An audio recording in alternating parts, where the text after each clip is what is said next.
قرآن کریم میں واضح طور پر لکھا ہے جس نے ایک انسان کی جان بچائی اس نے گویا پوری انسانیت کو بچایا. نوجوان نسل جو ہے وہ تباہ ہو رہی ہے. اور کون کون سا نشہ کیا جا رہا ہے؟ کیا آپ آئس پی رہے تھے، چرس پی رہے تھے، کیا پی رہے تھے؟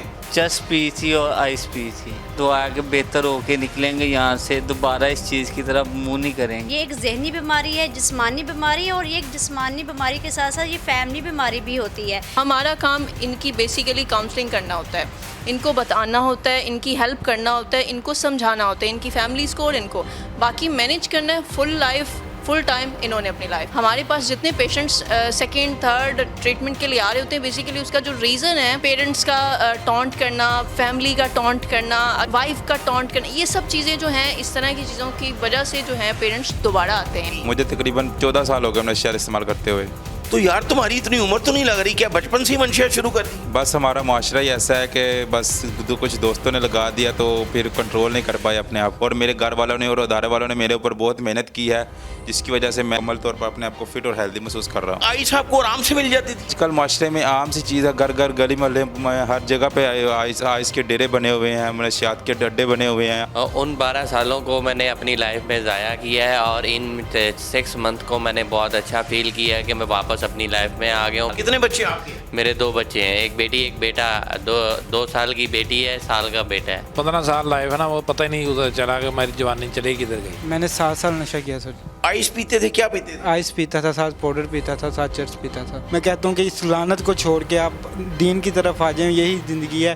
یہ لعنت سے آپ چھٹکارا حاصل کر لیں، اور یہ دنیا میں اب رسوا کر دیتا ہے، اپنے گھر والوں کی نظروں میں انسان گر جاتا ہے. را نے پاکستان میں آئس بڑے پیمانے پر پہنچانے کا بھی کام سر انجام دیا. پھر ہمارے ادارے بھی حرکت میں آئے اور بہت سے لوگ گرفتار بھی ہوئے. ڈرگ کبھی ختم نہیں ہوتی. ہم ڈرگ کو منیمائز کر سکتے ہیں. اگر آپ یہ کہیں کہ ہم ڈرگ سیلر کو مار کے اور ہم ڈرگ کو ختم کر دیں گے، یہ آپ کا ایک فنومینا ہے. جب ملک کے معاشی حالات خراب ہوں گے نا تو ڈرگ کے استعمال میں اضافہ ہوگا. جب ملک کے سیاسی حالات خراب ہوں گے نا تو ملک میں ڈرگ کی سپلائی میں اضافہ ہوگا. ماں خود پرس سے، بہن خود پرس سے، باپ خود اپنے پرس سے پیسے دیتا ہے بچے اور بچی کو جا کے تم خود ڈرگ لے کے آؤ. یہ ڈرگ جو ہے نا یہ کسی کو نہیں چھوڑتی. یہ نہ امیر کا گھر دیکھتی ہے، نہ سیاستدان کا، نہ بیوروکریٹ کا، نہ کسی مولوی کا، نہ کسی فوجی. ایس پی صاحب بیٹھے تھے، انہوں نے مجھے کہا ذوالفقار صاحب میں آپ کی باتیں سن کے نا تو میں بڑا پریشان ہو گیا ہوں کہ اے لیول او لیول اسکول کے بچے یہ کر رہے ہیں کہ میرے بچے بھی اسکولوں میں جاتے ہیں. ہم تو صبح سے لے کے شام تک یہاں ڈیوٹی پہ ہوتے ہیں. السلام علیکم ناظرین، میں ہوں آپ کا میزبان شیراز نثار.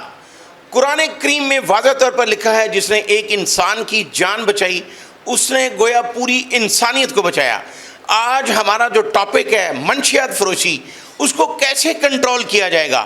اعلیٰ پولیس افسران کی طرف سے یہ کہا جاتا ہے کہ منشیات فروشوں کو مار دیا گیا، CCD نے کئی مقابلے کیے.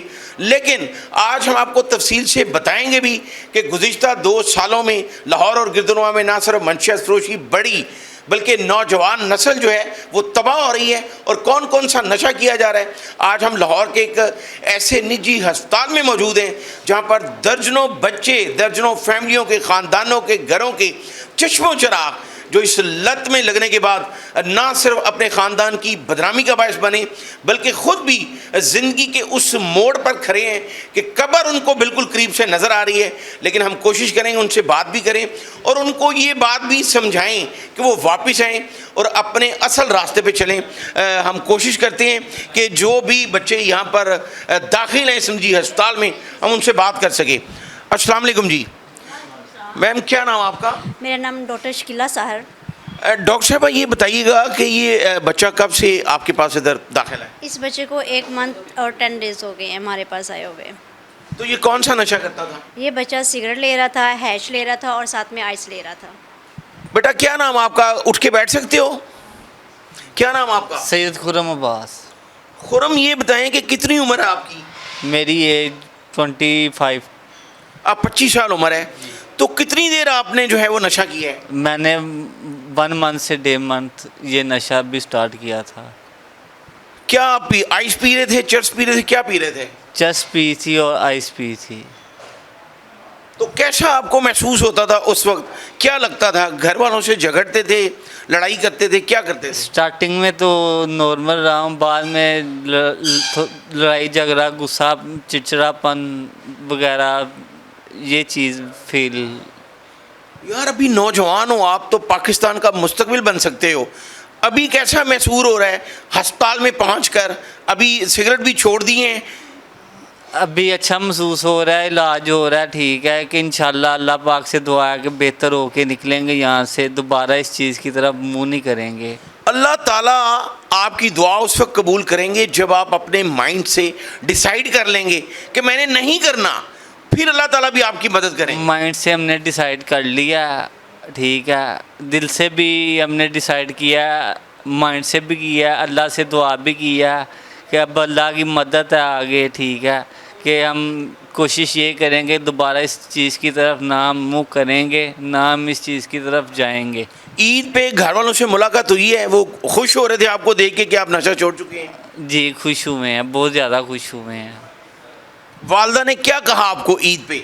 ईद पे खुश हुए हम, माथा जुम्मा, ठीक है, कि मुझे खुशी हुई है कि मेरा बेटा नशे से हट के अच्छी लाइफ की तरफ आ रहा है। तो कितना पढ़े हो आप? मैं मैट्रिक। तो यार अभी आपके पास बहुत टाइम है, आप सोचें, इस दिमाग से सोचेंगे तो आप ये सारा कुछ छोड़ के एक अच्छे इंसान बन सकते हैं। जी ऐसे ही है बिल्कुल। डॉक्टर साहब ये बताइएगा कि ये कितनी देर का कोर्स होता है जिससे इस तरह के जो नौजवान हैं वो वापस अपने रास्ते पे आ जाते हैं? मिनिमम जो टाइम होता है रिक्वायर्ड वो 3 मंथ होता है और मैक्सिमम जो होता है वो 6 मंथ होता है। इसमें हम पहले पेशेंट्स को डिटॉक्सिफिकेशन प्रोवाइड करते हैं, जिसमें इनकी एक नेचुरल वे से जो है थ्रू मेडिकेशन सिस्टमेटिक ट्रीटमेंट करते हैं हमारे एमओ जो है। देन उसके बाद इनको हम साइकोथेरेपी की तरफ लेके आते हैं, इनको स्पिरिचुअल थेरेपी देते हैं, साथ में इनको हम इंडिविजुअल थेरेपी देते हैं, साथ में ग्रुप थेरेपी देते हैं, और हम इसके साथ साथ फैमिली थेरेपी भी हम लाजमी करते हैं। ये बड़ी अहम बात है जो फैमिली थेरेपी की आपने बात की कि इन बच्चों का तो इलाज हो जाता है, तो फैमिली को क्या पैगाम देते हैं? लोग आपको देख रहे हैं, उनके लिए क्या पैगाम देना चाहेंगे जो फैमिलियों के बच्चे जो हैं वो इस लत में लगे हुए हैं? फैमिली को हम ये पैगाम देते हैं कि जो नशा होता है ना, ये एक बीमारी होती है, ये एक जहनी बीमारी है, जिस्मानी बीमारी है, और ये एक जिस्मानी बीमारी के साथ साथ ये फैमिली बीमारी भी होती है, क्योंकि एक घर में अगर एक बंदा नशा करता है ना तो उसकी सारी फैमिली जो है ना वो इससे डिस्टर्ब होती है। इसलिए फैमिली जो काउंसलिंग हम करते हैं उनको ये रियलाइज़ करवाते हैं कि addiction is a brain disease, chronic disease and relapsing disease, यानी कि ये बीमारी जहनी होती है, पुरानी बीमारी होती है, और ये वक्त के साथ साथ बढ़ती है, कम नहीं होती। तो फैमिली थेरेपी करने का मकसद ये होता है हमारा कि हम पेशेंट्स के ऊपर तो वर्क करते हैं, फैमिली को बताने का मकसद ये होता है कि जब इन्होंने ठीक होना होता है तो जाके इनका ट्रस्ट डेवलप करना है आपने, इनको पुरानी बातें नहीं करनी इनके साथ, और ना ही इनको ये टॉन्ट करना है कि आपने सही हो, तुम पे हम ट्रस्ट नहीं कर सकते, या एतमाद में नहीं फैमिली लेती, और सेम उसी माहौल में भेजती हैं। तो फैमिली थेरेपी मेन मकसद ये है कि हमने फैमिली को इसी तरह डील करना है जिस तरह पेशेंट को डील करना है, ताकि बच्चा जो यहाँ से जाए और फैमिली एजुकेट हो चुकी हो ट्रीटमेंट के बारे में, एजुकेट हो चुकी हो। बड़ा ही अच्छा पैगाम दिया डॉक्टर साहब ने, हमारे साथ बात की कि ना सिर्फ इनकी काउंसलिंग की जाती है बल्कि फैमिलीज़ की भी काउंसलिंग की जाती है। मैं उन फैमिलीज़ के लिए भी एक पैगाम देना चाहता हूं जिनके बच्चे इस लत में जो है वो लग चुके हैं, कि जो दुनिया भर का सबसे बड़ा आइंस्टाइन जिसको कहा जाता है, उसको स्कूल से निकाल दिया गया था कि ये बच्चा जो है वो बिल्कुल नाअहल है, वो ये पढ़ नहीं सकता। उसकी वालदा ने सिर्फ उसकी काउंसलिंग की तो फिर वो आइंस्टाइन बना। तो ये वालिदैन के लिए भी बड़ा एक अच्छा पैगाम है कि अगर बच्चा कोई गलती से किसी दोस्तों की वजह से इस रास्ते पे आए तो उसको मज़ीद डी-ट्रैक होने से पहले ना सिर्फ उसका इलाज करवाया जाए बल्कि उसकी ऐसी काउंसलिंग की जाए कि वो दोबारा इस रास्ते पे ना जाए। बेटा आप साइकोलॉजिस्ट हैं, क्या नाम आपका? किन्जा रीज नेम है मेरा। किन्जा, ये बताइएगा कि क्या आपने पढ़ा है मंशियात के बारे में, इन बच्चों को, और जो बच्चे बाहर आपको देख रहे हैं उनके लिए क्या पैगाम देना चाहिए? बेसिकली मैं इनके लिए यही पैगाम है, हम ऑलमोस्ट मैं 3-4 माह से यहाँ पे काम कर रही हूँ, मैं देख रही हूँ हमारे पास मेजॉरिटी में यंगस्टर्स आ रहे हैं और ओल्ड के भी आ रहे हैं, ओल्ड एज के भी लोग हैं, लेकिन ज़्यादातर हमारे पास यंगस्टर्स हैं। सो मैं यही पैगाम दूंगी कि अपने आप को इस बीमारी से दूर रखने की कोशिश करें, और अगर आप शिकार हो भी चुके हैं इसका, सो इसके साथ मैनेज करना सीखें आप। किन्जा, ये बताएं, आप साइकोलॉजिस्ट हैं کہ جو انسان جسے اشرف المخلوقات کہا گیا ہے وہ کتنا اسٹرانگ ہے دماغی طور پر, وہ تو کچھ بھی کر سکتا ہے. تو کیا کہیں گی جو اس لت میں پڑے ہیں اور پریشان ہیں کہ ہم کیا کریں؟ سر جیسے کہ آپ نے کہا, واقعی میں انسان الحمدللہ ایک اشرف المخلوقات ہے, اور انسان کے پاس اتنی اسٹرینتھ, اتنی پاور ہے کہ وہ اپنی لائف کو اپنی مرضی سے, اپنے طریقے سے اسٹیبلش کر سکتا ہے, مینیج کر سکتا ہے. ان بیماریوں کو اپنے لحاظ سے جو ہے وہ مینیج کر سکتا ہے. اگر یہ چاہیں تو کچھ بھی کر سکتے ہیں. ہمارا کام ان کی بیسیکلی کاؤنسلنگ کرنا ہوتا ہے, ان کو بتانا ہوتا ہے, ان کی ہیلپ کرنا ہوتا ہے, ان کو سمجھانا ہوتا ہے, ان کی فیملیز کو, اور ان کو باقی مینیج کرنا ہے فل لائف, فل ٹائم انہوں نے اپنی لائف. بالکل آپ نے ٹھیک کہا. تو ان کے والدین کو بھی آپ اس طرح کی کاؤنسلنگ کرتے ہیں جس طرح یہاں ہسپتال میں آپ ان کو دماغی طور پر تیار کرتے ہیں کہ یہ چھوڑ دیں, یہ بری بات ہے, تو والدین کو بھی ایسی بات بتاتے ہیں کہ وہ گھروں میں ایسا رویہ رکھیں؟ یس سر, بیسیکلی ہمارا مقصد ہی یہی ہے کہ فیملیز کو ایجوکیٹ کرنا, جیسے کہ میم نے کہا تھا ہماری نے, بتانا, ان کی کاؤنسلنگ کرنا, ان کو سمجھانا کہ بھی آپ کا بچہ ہے, آپ کے لیے امپورٹنٹ ہے, تو آپ کو چاہیے کہ اس کو ٹونٹ نہ کریں, اس کے لیے کچھ برے الفاظ نہ کہیں, اس کو کچھ بھی الٹا سیدھا مت کہیں جس کی وجہ سے یہ زیادہ جو ہے وہ ریلیپس کی طرف جانا شروع کر دے. ریلیپس بیسیکلی ہمارے پاس جتنے پیشنٹس سیکنڈ تھرڈ ٹریٹمنٹ کے لیے آ رہے ہوتے ہیں, بیسیکلی اس کا جو ریزن ہے وہ فیملیز ہیں. پیرنٹس کا ٹونٹ کرنا, فیملی کا ٹونٹ کرنا, اگر وہ میرڈ ہیں تو ان کی وائف کا ٹونٹ کرنا, یہ سب چیزیں جو ہیں اس طرح کی چیزوں کی وجہ سے جو ہیں پیرنٹس دوبارہ آتے ہیں یہاں پہ ٹریٹمنٹ کے لیے. تو اس چیز کے لیے ہم ان کی بھی کاؤنسلنگ کرتے ہیں, ان کو بھی سمجھاتے ہیں, بتاتے ہیں کہ آپ اس چیز پہ تھوڑا کام کریں, خود پہ تھوڑا کام کریں, اپنے پیشنٹس کو آپ خود ٹریٹ کرنا بھی اس طریقے سے سیکھ سکتے ہیں. اس طریقے سے سیکھ سکتے ہیں, یہ بہت ہی بڑا پیغام ہے. اور جس طرح شاعر مشرق ڈاکٹر علامہ محمد اقبال نے یہ کہا کہ نہ گرنا کوئی کام نہیں, گر کر سنبھلنا بہت بڑا کام ہے. تو جو اس طرح کے بچے ڈی ٹریک ہوتے ہیں, ان کے والدین, ان کی فیملیز کو بھی یہ چاہیے کہ وہ ان کو ڈی ٹریک مزید ہونے سے بچائیں. یہاں پر اور بھی لوگ موجود ہیں, ہم ان سے بھی بات کرتے ہیں کہ وہ اس حوالے سے کیا کہتے ہیں. بیٹا کیا نام آپ کا؟ محمد معظم. معظم کتنے بہن بھائی ہیں آپ؟ ہم 5 بہن بھائی. تو کتنی دیر آپ نے منشیات استعمال کی؟ مجھے تقریباً 14 سال ہو گئے منشیات استعمال کرتے ہوئے. تو یار تمہاری اتنی عمر تو نہیں لگ رہی, کیا بچپن سے ہی منشیات شروع کر دی؟ بس ہمارا معاشرہ ہی ایسا ہے کہ بس کچھ دوستوں نے لگا دیا تو پھر کنٹرول نہیں کر پائے اپنے آپ کو. اسی معاشرے میں ڈاکٹر, انجینئر, پولیس افسران, فوج میں سب ہیں. معاشرہ تو قصوروار نہیں ہے. اگر ہم خود سوچ لیں کہ ہم نے یہ کام نہیں کرنا, اللہ تعالیٰ نے ہمیں اتنی تو عقل دی ہے. ابھی کتنی دیر ہو گئی آپ کو منشیات چھوڑے ہوئے؟ مجھے 6 منتھ ادھر ہو گیا ادارے میں چھوڑے ہوئے منشیات کو. اب میرا ٹریٹمنٹ مکمل ہو گیا ہے. میں اور بھی کوشش کروں گا کہ میں اور مزید بہتر ہو جاؤں. تو کیا محسوس کر رہے ہیں جو آپ کی ایج کے نوجوان ہیں, ان کو کیا پیغام دینا چاہیں گے؟ جو 14 سال آپ نے منشیات استعمال کی اور ابھی 6 مہینے چھوڑا ہے, اس میں فرق کیا فیل کیا اپنے زندگی میں؟ میں نے یہی محسوس کیا کہ جو 14 سال میں نے زندگی کے برباد کیے ہیں نا, وہ مجھے نہیں ایسا کرنا چاہیے تھا. اور یہ جو 6 منتھ مجھے ایک حساب سے نئی زندگی ملی ہے, میں بہت اللہ تعالیٰ کا شکر گزار ہوں کہ انہوں نے اور میرے گھر والوں نے اور ادارے والوں نے میرے اوپر بہت محنت کی ہے, جس کی وجہ سے میں یہاں پر آج اس اسٹیج پہ ہوں کہ میں مکمل طور پر اپنے آپ کو فٹ اور ہیلدی محسوس کر رہا ہوں. بل گیٹ کا نام سنیں؟ جی, بل گیٹس. بل گیٹس کا کہنا ہے کہ پوری دنیا میں سب سے زیادہ انسان کی مدد انسان خود کر سکتا ہے. جی بالکل ایسا ہی ہے کہ میں نے خود یہ ادارے والوں نے ہماری کاؤنسلنگ کی ہے, ہم نے خود اپنی ایکٹیویٹی روز کی روٹین بنائی ہے, تو ہم اس حد تک پہنچے ہیں کہ ہم آج کامیاب ہو گئے ہیں کہ ہمارا علاج مکمل ہو گیا ہے. انسان اکیلے. تو کیا تمہاری شادی نہیں ہوئی؟ میری شادی ہوئی ہے, میرا ایک بیٹی ہے ماشاءاللہ. کتنے سال کی ہے؟ میری 2 سال کی بیٹی ہے. اچھا, تو اب فیملی سے ملے ہو عید میں؟ ہاں, فیملی میری پرسوں فیملی آئی تھی, اس سے مجھے مل کے گئے ہیں. اور اب وہ خوش ہیں کہ آپ نے نشہ چھوڑ؟ وہ مجھے دیکھ کر, میری صحت کو دیکھ کر بہت بہتر محسوس کر رہے ہیں. تو یہ آئس آپ کو آرام سے مل جاتی تھی؟ جی, یہ تو آج کل معاشرے میں عام سی چیز ہے. گھر گھر گلی محلے میں ہر جگہ پہ آئس کے ڈیرے بنے ہوئے ہیں, منشیات کے اڈے بنے ہوئے ہیں. آج ہمارا معاشرہ بالکل تباہ ہو چکا ہے. نہیں, بالکل تباہ تو نہیں ہوا. آج ہم بھی یہاں موجود ہیں, آپ کو سمجھا رہے ہیں, آپ آگے سمجھائیں. یہ ہم سب کی ذمہ داری ہے ایک دوسرے کی مدد کرنا. بیٹا آپ ذرا اٹھ سکتے ہیں؟ جی جی سر. کیا نام آپ کا؟ احمد شہزاد ناصر. احمد, کتنی عمر آپ کی؟ میری 34. 34. کتنی دیر آپ نے نشہ استعمال کیا؟ میں نے 12 سال. 12 سال. تو ابھی کتنی دیر ہو گئی ہے چھوڑے ہوئے؟ مجھے چھوڑے ہوئے تقریباً 6 منتھ ہو گئے. تو آپ نے سچ بتانا ہے اپنے ایج فیلو کو کہ ان 12 سالوں میں اور ان 6 مہینوں میں کیا فرق محسوس کیا؟ اور ان 12 سالوں کو میں نے اپنی لائف میں ضائع کیا ہے اور ان 6 منتھ کو میں نے بہت اچھا فیل کیا ہے کہ میں واپس اپنی لائف میں آ گیا ہوں. میں اپنی فیملی کا ایک ممبر اپنی جان کھونے سے بچ گیا ہوں. ابھی جب یہاں آپ ایک ہسپتال میں علاج ہو رہا ہے تو ابھی کوئی ایسی سوچ آتی ہے کہ یار اب میں نے لائف میں یہ کرنا ہے, میں یہ کروں گا اپنی فیملی کے لیے, اپنے بچوں کے لیے, اپنے ملک کے لیے, کوئی ایسی بات ذہن میں آتی ہے؟ جی آتی ہے. اب میں نے 14 سال ضائع کیے, اس میں بعد میں نے اب یہ سوچا ہے کہ میں نے لائف کو اپنی فیملی کو, اپنے بچوں کو اور اپنے گھر والوں کو وہ دینا ہے, وہ خوشی دینی ہے جس کا ان کو ایک خواب تھا, ایک خیال. کتنے بچے آپ کے؟ میرے 2 بچے ہیں, ایک بیٹی ایک بیٹا. 2 سال کی بیٹی ہے, سال کا بیٹا ہے. چلیں اللہ تعالیٰ آپ کو کامیاب کرے. اور بھی لوگ یہاں پر موجود ہیں. کیا نام آپ کا؟ میرا نام جی حافظ محمد اسد ہے. حافظ صاحب آپ نے قرآن حفظ کیا ہوا ہے؟ جی سر. تو نشے کی طرف کیسے آ گئے؟ بس یہ معاشرے کی وجہ سے. نہیں معاشرہ, میں آپ کی اس بات سے اتفاق نہیں کرتا. میں اسی معاشرے میں رہتا ہوں, میں تو سگریٹ بھی نہیں پیتا.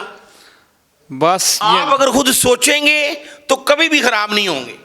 کچھ دوستوں کی وجہ سے میں اس قرآن والی لائن کو چھوڑ کر اس طرف چل گیا ہوں. جی مجھے چلیں اللہ پاک کا شکر ہے, اسی قرآن کی وجہ سے آپ دوبارہ بچ رہے ہیں, اس راستے پہ واپس آ گئے ہیں, اپنے سیدھے راستے پہ. ابھی کیسا محسوس کر رہے ہیں نشہ چھوڑنے کے بعد؟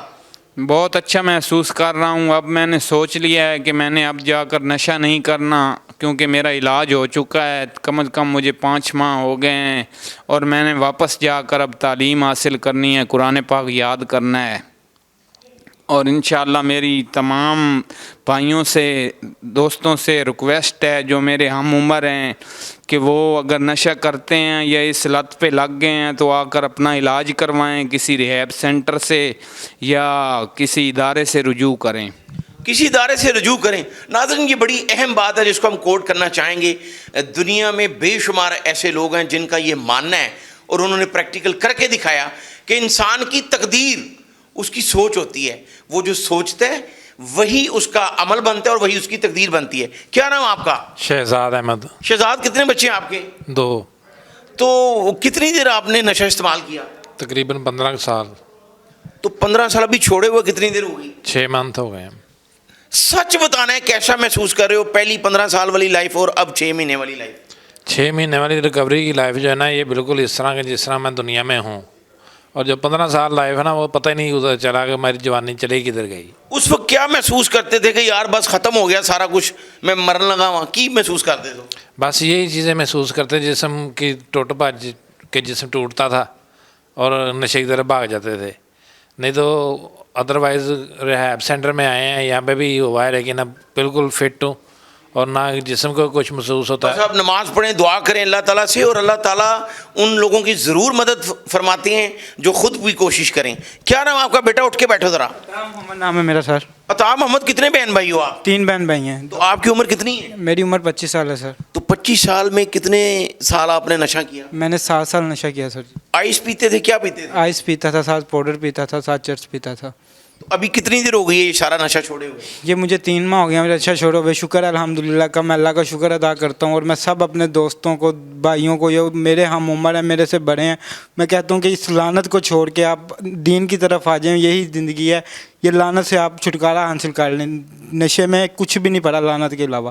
اور یہ دنیا میں اب رسوا کر دیتا ہے, اپنے گھر والوں کی نظروں میں انسان گر جاتا ہے, لیکن اس کے وجہ سے کچھ نہیں بچتا انسان کے پاس. تو ابھی عید پہ والدین سے, بہن بھائیوں سے ملاقات ہوئی؟ گھر گیا ہوا تھا میں 2 دن کی چھٹیاں لے کے. تو گھر جا کے پھر آپ نے کوئی سگریٹ تو نہیں پیا؟ ماں باپ کیسے ملے آپ کو دیکھ کے خوش ہوئے؟ سب بہت خوش ہوئے ہیں, شکر الحمدللہ. سب نے بہت فخر کیا, سب نے بہت اچھا رسپانس دیا. تو جب نشہ کرتے تھے تب سب گالیاں کوئی نکال رہا ہے, کبھی کوئی نشہ ہی کہہ رہا ہے, کبھی کچھ کہہ رہا ہے, کبھی کچھ. تو آپ کی شادی ہو گئی ہے؟ نہیں سر. عید پہ گھر گئے ہو تو پھر امی کو نہیں کہا کہ میں ہوں ٹھیک ہو گیا میرا بیاہ کر دوں؟ نہیں, ابھی چھوٹی بہن کی شادی کرنی ہے, پھر اپنی کرنی ہے. چھوٹی بہن کی شادی کے بعد. یہ بڑی اچھی سوچ ہے. انسان کو صرف یہی سوچنا ہے کہ جب وہ خود سوچے کہ میں نے کچھ کرنا ہے تو پھر وہ کرتا ہے. جی بالکل ناظرین, آپ نے سنی ان نوجوانوں کی بات جو اس لت میں مبتلا ہیں, چرس, آئس, ہیروئن کے نشے کے بعد وہ آج اس نہج پہ ہیں کہ ان کا جب علاج ہوا تو وہ یہ سوچ رہے ہیں کہ ہم اپنے راستے پہ واپس آ کر زیادہ اچھا محسوس کر رہے ہیں. آج ہم آپ کو یہ بھی بتائیں گے کہ بھارتی دہشت گرد ایجنسی را نے दरियाए सतलुज के जरिए भी मंशियात यहाँ पर पहुँचाई और ख़ासकर इस दहशतगर्द एजेंसी ने रॉ ने पाकिस्तान में आइस बड़े पैमाने पर पहुंचाने का भी काम सरंजाम दिया। फिर हमारे इदारे भी हरकत में आए और बहुत से लोग गिरफ्तार भी हुए। यही वो नशा है जो 2 सालों में ज़्यादा बढ़ा है। आज हमारे साथ मौजूद हैं जो बहुत से सरकारी इदारों के साथ एडवाइजरी का काम कर रहे हैं, सैयद जुल्फ़कार हुसैन। हम उनसे भी तफसील से बात करते हैं कि आखिर सबको अगर पता है कि बड़े पैमाने पर मंशियात फरोशी होती है तो फिर इसका हल क्यों नहीं निकलता। जुल्फ़कार साहब ज़रा तफसील से बताइएगा नाजरीन के लिए। आपने बहुत ज़्यादा काम किया है, कोई 30-40 साल से आप काम कर रहे हैं, तमाम सरकारी महकमों के साथ आप जुड़े हुए हैं, तो फिर इस पर कंट्रोल क्यों नहीं हुआ? बहुत मेहरबानी, बहुत शुक्रिया। अभी मैं आपका जो गुफ्तगू सुन रहा था कि आप मेरा किसी ट्रीटमेंट सेंटर का भी विज़िट करके हैं और आपने बहुत से लोगों से बातें भी की हैं, ख़ासकर जो एडिक्ट हैं। सवाल सिर्फ ये है कि देखें, ये एक ऐसा कारोबार है जिसके अंदर कोई डर खौफ नहीं। पहले डर खौफ होता था, एक बंदा पकड़ा जाता था तो दूसरा फैमिली थोड़ा सा स्टिग्मे में आ जाती थी। अब तो अगर एक फैमिली का एक बंदा पकड़ा जाता है, 2 बंदे पीछे 3 बंदे तैयार होते हैं। इवन ख़वातीन भी उनकी तैयार होती हैं जो ड्रग सप्लाई करती हैं, क्योंकि इसमें पैसा बहुत ज़्यादा इन्वॉल्व है। और ये बात तयशुदा अमर है कि हम उस खित्ते में रह रहे हैं, जियोग्राफिकल हमारा बड़ी इंपॉर्टेंस है। नेबर कंट्री हमारा अफ़गानिस्तान, इंडिया, चाइना, ईरान और इस तरह दूसरे ममालिक हैं। लेकिन सबसे बड़ा हमें जो अभी आइस की आप बात कर रहे थे, तो सबसे पहले जो आइस हमारे मुल्क में अगर नेबर कंट्री जो था वो अफ़गानिस्तान था, जिसकी 2200 किलोमीटर जो ओपन बॉर्डर एरिया है, जिसको हमारी पाक आर्मी को क्रेडिट जाता है, जिसने उसको फेंस लगा के कंट्रोल किया। लेकिन इस वक्त के जो हालात हैं आप देख रहे हैं कि अफ़गानिस्तान ने हम पे बहुत जुल्म किया, क्योंकि पाकिस्तान एज ए पाइपलाइन के तौर पर इस्तेमाल होता था स्मगलिंग के हवाले से। फिर हमारा नेबर कंट्री है, क्योंकि नेबर कंट्री इंडिया जो है ना, उसने तो शुरू से पाकिस्तान को कभी कबूल नहीं किया, तो वो तो चाहता है कि किसी न किसी तरीके से पाकिस्तान की यंग जनरेशन को ख़त्म किया जाए। जुल्फ़कार साहब, आपने तकरीबन 35-40 मुल्कों का भी विज़िट किया है और जितना मैं आपको जानता हूँ आप हर सरकारी महकमे में एडवाइजरी का काम कर रहे हैं। तो भारतीय दहशतगर्द एजेंसी रॉ ने भी आइस यहाँ पे पहुँचाई है। 2 सालों में आइस का नशा जो है वो लाहौर और गिरदनों में कितना बढ़ा है? सर 2 साल की अगर हम इसका पीछे माजी में जिक्र करें तो 2016 में हमारा एक प्रोजेक्ट था इंटरनेशनल लेवल पे, जो हमने strengthening drug demand action services in Pakistan शुरू किया था। मैं उस वक्त बड़ा शोर डालता था कि 2022 और 23 क्रिटिकल हमारे लिए साल है आइस के हवाले से, और वाकई ये हुआ। उस वक्त आइस की प्राइस 2016 में किसी को आइस का पता ही नहीं होता था। आइस की प्राइस 6-7 हज़ार रुपये एक डोज की थी। आज 1000 रुपये 800 रुपया सड़क पे बैठा बंदा, वो भी आइस। पहले आइस बाहर से आती थी, अब आइस हम बननी शुरू। पहले हमारे नेबर कंट्री हमें थ्रेट करते थे आइस की स्मगलिंग के ज़रिए, और आज हम यहाँ बना रहे हैं। गुज़श्ता 2 साल के, देखें ये बात तयशुदा अमर है, ये हमें सबको ज़हन नशीन कर लेनी चाहिए। ड्रग कभी ख़त्म नहीं होती, हम ड्रग को मिनिमाइज़ कर सकते हैं। अगर आप ये कहें कि हम ड्रग सेलर को मार के और हम ड्रग को ख़त्म कर देंगे, ये आपका एक फिनोमेना है। यानी आपका ये कहना है कि सीसीडी का जो एक विंग बना है जो मंशियात फरोशों को उनके साथी जो छुड़ाने आ रहे हैं, तो इससे मंशियात फरोशी ख़त्म नहीं होगी? नहीं, ये एक फिनोमेना है, ये आप स्टडी करें। मैं तो रिसर्च बेस पे बिलीव करता हूँ। अल्लाह का शुक्र है कि अल्लाह ने मौका अता किया दुनिया के मुख्तलिफ, फ़िलिपाइन भी जाने का। ये बेसिकली फ़िलिपाइन का मॉडल है जो 2016 में वहाँ के प्रेसिडेंट ने शुरू किया था। देखिए आप इंटरनेशनल लेवल पे हमारे मुल्क में जो एक और आप सबसे बड़ी बात है कि यहाँ डेथ सेंटेंस थी ड्रग्स के ख़िलाफ़। हमारे पे इंटरनेशनल प्रेशर हुआ, हमने पहले डेथ सेंटेंस को ख़त्म किया, फिर एक गवर्नमेंट आई, फिर उन्हें इस बैन को ओपन कर दिया, ख़त्म कर दिया डेथ। लेकिन फिर गवर्नमेंट चेंज हुई, फिर हमने, क्योंकि हमारे ऊपर एक इंटरनेशनल प्रेशर है। वो कहते हैं आप अगर ड्रग डीलर को, वैसे तो ड्रग डीलर ज़ाहिर बात इस माशरे का एक वो दब्बा है, इनको ख़त्म होना ज़रूरी है, लेकिन इंटरनेशनल लेवल पे वो हमें इंफॉर्मेशन शेयर नहीं करते। वो कहते हैं आप लाइफ सेंटेंस लंबी इसको सजा दें, एक बंदे को 25 साल आप कैद दे देते हैं तो ज़ाहिर बात उसकी ज़िंदगी ख़त्म हो जाती है।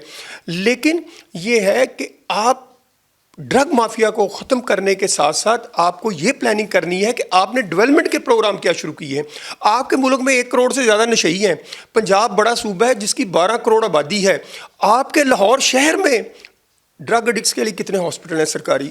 मैं तो बात करते हुए बड़ा परेशान होता हूँ।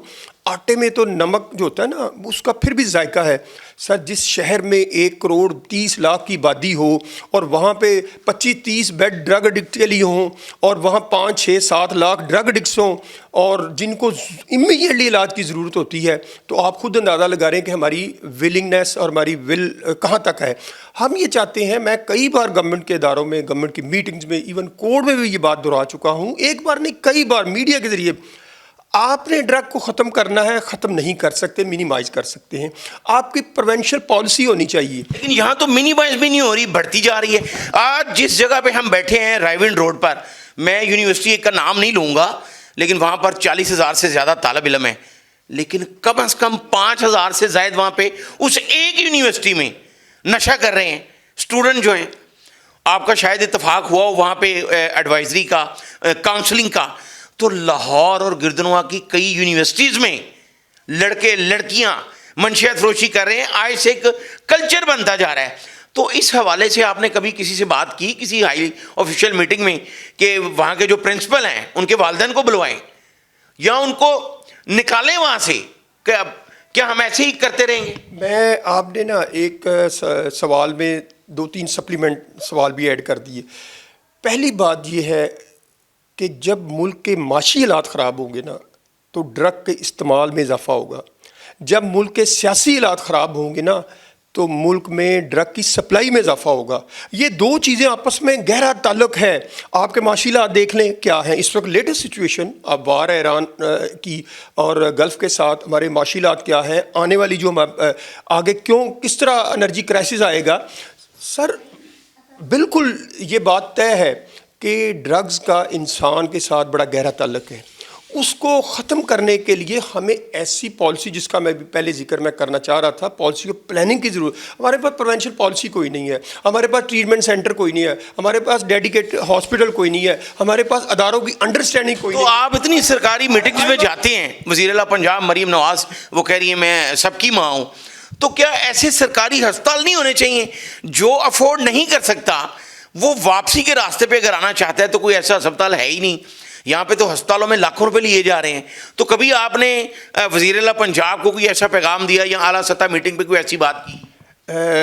सर मैं आपको क्या बताऊँ, मुझे तो आपके सवाल से खुद अपने आप ही हंसी आती है। 40 साल इस फील्ड में मैंने गुजारे हैं। पाकिस्तान में कितनी एजेंसियाँ हैं, कितने अंडर कवर अदारे हैं, सबको पता है ड्रग की रेशो बढ़ रही है।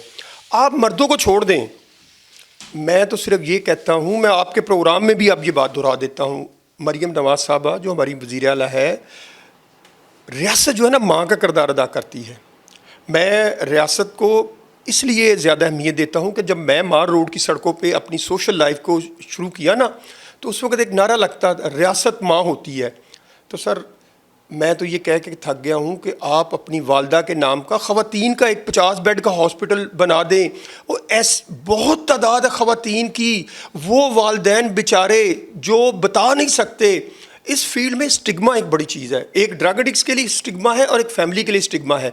अब दोनों स्टिग्मा आपस में जो एक मिल जाते हैं तो तबाही लाती। फैमिली जो अर्ली इंटरवेंशन नहीं करवाती, वो बच्चा या बच्ची उसकी ड्रग एडिक्ट्स है, वो दूसरों को नहीं बताती कि यार मेरी बदनामी ना हो, मेरी नमोशी ना हो। माँ खुद परस से, बहन खुद परस से, बाप खुद अपने परस से पैसे देता है बच्चे और बच्ची को जाके तुम खुद ड्रग लेके आओ। वज़ीर आला मरीम नवाज़ साहबा से मेरी ये रिक्वेस्ट है कि ठीक है आप हमें बुलाएं ना बुलाएं, ये आपका एक स्वाबदीदी इख्तियार है, आप मसरूफ़ हैं और भी काम है, लेकिन खुदा के लिए जो आपके साथ पॉलिसी मेकर बैठे हैं, जो हमारी पॉलिसियों को देखते हैं, हम ही चीज़ों को हाईलाइट करते हैं। एक ख़वातीन के लिए 50 बेड का, 100 बेड का, ड्रग एडिक्ट के लिए खासकर अपनी वालदा के नाम का अस्पताल बना दें। मियाँ नवाज शरीफ साहब के नाम के सैकड़ों अस्पताल हैं। खुदा के लिए ये भी एक सदका जारिया है, इसका सवाब आपको मिलेगा, हमें नहीं मिलेगा। ज़ुल्फ़िकार साहब आप दुनिया भर में फिरे हैं, मौज़े तंग का नाम सुना होगा आपने। मैं चाइना भी गया हूँ। तो चाइना में सुने एक मैं चाइना, मुझे 86 में जाने का इत्तेफाक हुआ। मौज़े तुंग के मज़ार पर लाखों चाइनीज़ जो है ना सुबह जाके सलाम करके जाते हैं। उस एक बंदे ने उसे सुपर पावर के करीब पहुंचा दिया है, उसने जो इनिशिएटिव लिया था मंशियात के खिलाफ। तो क्या पैगाम देना चाहेंगे अपने इदारों को भी, अपने नौजवानों को भी, कि क्या सारे अगर मिल के काम करें तो हम इस मंशियात जैसी लानत से बच नहीं सकते? सर ये देखिए 3 बड़े स्टेक होल्डर हैं, गवर्नमेंट है, वालदैन हैं और टीचर्स हैं। गवर्नमेंट को अपना किरदार अदा करना चाहिए, लॉ इन्फोर्समेंट के हवाले से, स्किल डेवलपमेंट के हवाले से, ट्रीटमेंट के हवाले से, सप्लाई को कम करने के लिए पेरेंट्स को अपना रोल अदा करना चाहिए। पेरेंट्स डिनाइल में हैं, पेरेंट्स बेचारे अपने औलाद के गम को पी जाते हैं। उस पेरेंट से पूछे जिसकी बच्ची नशा करती है, उस माँ से पूछे जिसकी बच्ची नशा करती है। और टीचर का रोल ये है, टीचर अपनी ज़िम्मेदारियाँ अदा नहीं कर रहा। आपने जो यूनिवर्सिटी की बात की थी ना, मैं उस यूनिवर्सिटी में 2017 से काम कर रहा हूँ। जो बात मैंने कहनी थी वो आपने कह दी। हर एक को पता होता है, जो मालक अरबों रुपया फ़ीस बना रहा है ना यूनिवर्सिटियों से, उसको पता है कि मेरी यूनिवर्सिटी में क्या हालात हैं, क्या सिलसिले चल रहे हैं। यूनिवर्सिटी वालों ने अब अवेयरनेस कैंपेन के ज़रिए चीज़ों को कंट्रोल किया है। लेकिन जो बंदा एक मरतबा क्रॉनिक एडिक्ट बन जाता है ना, वो रिकवरी की तरफ ज़रा कम आता है। वो एक बार आया, 2 बार आया, 3 बार आया, वो उसके ऊपर एक स्टिग्मा, वो कहते हैं पता नहीं मैं एक पहले अच्छा शख्स था। लेकिन हम ऐसी काउंसलिंग क्यों नहीं कर सकते? अगर नेल्सन मंडेला 22 साल जेल में रहने के बाद फिर सदर बन गया, तो उसकी सोच थी, उसने कोई जेल में जादू थोड़ी सीखा। हम ऐसी काउंसलिंग क्यों नहीं कर सकते? ये वो काउंसलिंग नहीं है जो नेल्सन मंडेला ने लोगों की थी, या माओ ज़ेडुंग ने अपने कौम को अपने इर्द गिर्द लाने के लिए की थी। ये वो काउंसलिंग है जो हर एक को करनी है, चाहे वो बूढ़ा है, जवान है, हुकूमत में है, वज़ीर है, सरकारी अफसर है, हर एक को करनी है। तब जाके आप अपने घर को महफूज कर सकते हैं। और आखिरी बात जो मैं कहना चाहूँ वो ये है, मैं हज़ारों लोगों का राजदान हूँ। ये ड्रग जो है ना, ये किसी को नहीं छोड़ती। ये ना अमीर का घर देखती है, ना सियासतदान का, ना ब्यूरोक्रेट का, ना किसी मौलवी का, ना किसी फौजी का। ज़ुल्फ़िकार साहब, कभी आपने इदारों में, पुलिस अफसरान में, नार्कोटिक्स के अफसरान में आप जाते हैं, आपको पता है यहाँ पे अभी 2 रोज़ पहले जनूबी छावनी में कब्रिस्तान में एक मंशियात फरोज जो कांस्टेबल था, वो बेच रहा था, वो पकड़ा गया।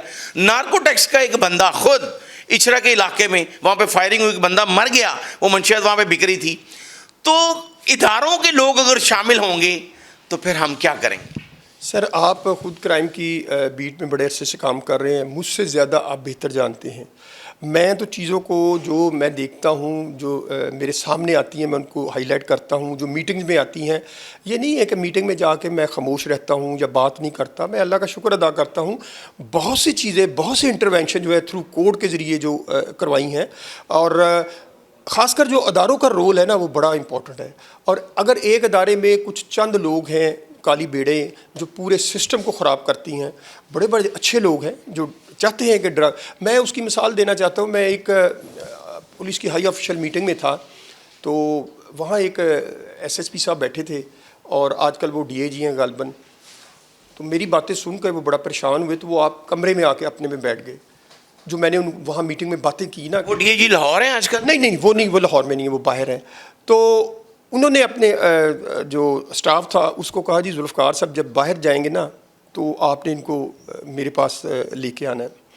मैं जब आधे घंटे के बाद निकला, तो वो मुझे उनका जो स्टाफ का बंदा खड़ा था, वो कह लेंगे जी आपको साहब बुला रहे हैं। मैं अंदर गया तो उनसे बात हुई। उन्होंने मुझे कहा, ज़ुल्फ़िकार साहब मैं आपकी बातें सुन के ना, तो मैं बड़ा परेशान हो गया हूँ कि ए लेवल ओ लेवल स्कूल के बच्चे ये कर रहे हैं। और मैंने स्कूलों का नाम भी बताया, मैंने कहा ये फ़लाँ स्कूल में ये हो रहा है। तो उनके जो प्रिंसिपल थे, नहीं एक सेकंड, वो फिर कहने लगे कि मैं जब आपकी मीटिंग से मैं आया हूँ ना यहाँ, मैं उस वक़्त से आधा घंटा मैं सोच रहा हूँ कि मेरे बच्चे भी स्कूलों में जाते हैं, हम तो सुबह से लेकर शाम तक यहाँ ड्यूटी पे होते हैं, तो हम अपने बच्चों को किस तरह कंट्रोल कर सकते हैं? बच्चे तो किसी के कंट्रोल में नहीं होते। तो मैंने उनको टिप्स बताए। मैंने कहा बच्चों की बिहेवियर की तब्दीली देखें, बच्चे की हरकत सकनात, बच्चे के दोस्त हैं उनको चेक करें। ये वो चीज़ें अलामत है, क्योंकि वालिदैन सारा दिन तो बच्चों के साथ नहीं रह सकते, और ये प्राइम एंड गोल्डन एज है 20 साल तक, जिसमें हर बच्चा अपनी मनमानी करता है। लेकिन ये है कि उन्होंने मेरी बात को सुना। और एक और बात है, मैं जो यूनिफॉर्म की मीटिंग में जाता हूँ ना, तो मैं उनको, जो बड़े हाई ऑफिशियल, मैं एक ही बात कहता हूँ कि सर कभी आप अपनी वर्दी उतार के देखें, सोचें कि मैं भी किसी फैमिली का सरबराह हूँ, मेरे भी बच्चे हैं, मेरी भी बेटी है। तो मैं कहा फिर जब आपके दूसरों का दर्द खुद महसूस करने वाला जो है ना, तब मामला ठीक होते हैं। अगर आप दूसरों के दर्द को महसूस नहीं करते, यही तो बात मैं कह रहा हूँ वज़ीर आला साहबा से कई बार, शायद आपके प्रोग्राम की विसासत से चली जाए, कि आप अपनी वालदा के नाम पे ड्रग फीमेल के लिए ड्रग का हॉस्पिटल एक बना दें। बहुत शुक्रिया नाज़रीन। बिल्कुल आपने सुनी सैयद जुल्फ़कार हुसैन की बात। उन्होंने वज़ीर-ए-आला पंजाब से भी मुतालबा किया कि अपनी वालदा के नाम का एक ऐसा अस्पताल बना दें जहाँ पर आज की जो तालब इल्म ख़ासकर लड़कियाँ हैं वो भी इस मंशियात फरोशी और पीने में मुलव्वस हो चुकी हैं, और सैकड़ों की तादाद में बल्कि हज़ारों की तादाद में गुज़िश्ता चंद माह के दौरान लाहौर और गिदरवा में मुकदमात दर्ज हो चुके हैं, जिनमें ये तहरीर होता है कि हॉस्टल्स, स्कूल्स, कॉलेज, यूनिवर्सिटी के गिरदोनवा में मंशियात फरोश हैं वो आइस बेच रहे हैं। तो इस पे कंट्रोल तभी होगा जब हम सब मिलकर एक दूसरे का साथ देंगे और इस लत से बचेंगे। अगर एक मौजे तुम पूरे चाइना की तकदीर बदल सकता है तो हम सब मिलकर इस मंशियात की लानत से क्यों नहीं बच सकते। अगले प्रोग्राम तक के लिए इजाज़त दीजिए। अल्लाह हाफ़िज़।